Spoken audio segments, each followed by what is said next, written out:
দক্ষিণেশ্বরে মায়ের কাছে পুজো দিতে গিয়ে এরকম হবে ভাবতেই পারি। দুজনে মিলে রুম থেকে বেরিয়েছিলাম খুব সকাল সকাল। অ্যাকচুয়ালি কলেজে আমাদের একটা ক্লাস ছিল। কলেজে গিয়ে যখন ঢুকেছি তারপরেই ভীষণ বৃষ্টি আসে। আমরা তো ভেবেই পাচ্ছিলাম না কি করে মন্দিরে যাব। তারপর কলেজ শেষ হতে না হতেই বাইরে যখন গিয়েছি তখনই দেখি না বৃষ্টি থেমে গেছে। তো ভাবলাম সত্যি হয়তো আজকে আমাদেরকে ভগবান টানছে। কিন্তু এদিকে তো হয়েছে এক কেলেঙ্কারি। আমরা যখন মন্দিরে এসে পৌঁছাই তখন দেখি মন্দির বন্ধ আছে। আমরা আসলে পৌঁছেছিলাম দুপুরের দিকে, তারপর মন্দির খোলা হয় 3টের সময়। তো সেই জন্যই আমরা ভাবলাম যাই একটু ঘাটে গিয়ে বসে দুজনে মিলে একটু সময় কাটাই। তবে হ্যাঁ, এই সময় কিন্তু মন্দিরের মেন দরজা বন্ধ ছিল। আমরা সাইডের একটা দরজা দিয়ে এসে ঘাটের দিকে এসেছিলাম।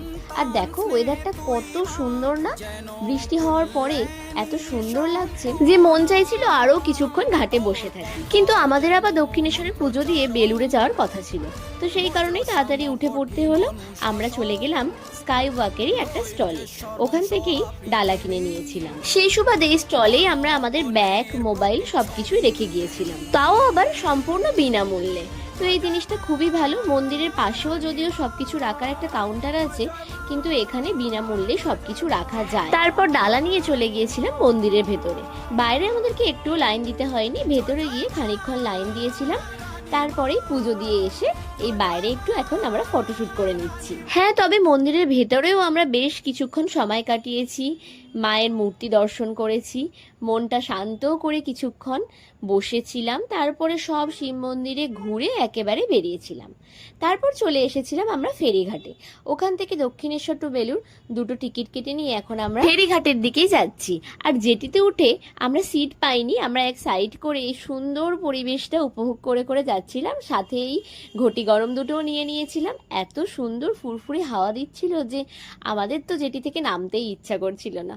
কিন্তু তারপর বেলুড় চলে এলো, আমরা বেলুড় মঠে এখন চলে এসেছি। তারপরে এই দেখো আস্তে আস্তে সন্ধ্যা হয়ে গেল, ওখানে সন্ধ্যা আরতিও শুরু হয়ে গিয়েছিল।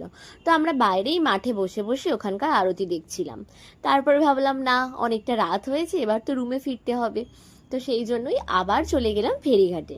প্রথমে ভেবেছিলাম যে বাসে করে যাব, তারপর ভাবলাম যে না, আমরা ফেরিঘাটেই যাই, ওখান থেকে জেটিতে করেই চলে যাব হাওড়া স্টেশন, তারপর ওখান থেকে বাস ধরে নেব। আমাদের লঞ্চটাই ছিল লাস্ট লঞ্চ, তো একদমই লোকজন ছিল না, খুব কম। তো আমরাও সেইভাবেই মানে খুব মজা করে করে এসেছি। প্রায় বলতে পারো হাতে গোনা 10-12 জনই ছিল। আর তার সাথে ছিল এই যে হাওড়া ব্রিজের এই এত সুন্দর ভিউ। আমরা তো দেখে মানে পুরো অবাক, এইভাবে কখনো হাওড়া ব্রিজকে আমি আগে দেখিনি। যাই হোক, সকাল থেকে পুজো দেওয়া থেকে শুরু করে সন্ধ্যায় হাওড়া ব্রিজ দেখা পর্যন্ত আমার সারা দিনটাই খুব ভালো কাটলো।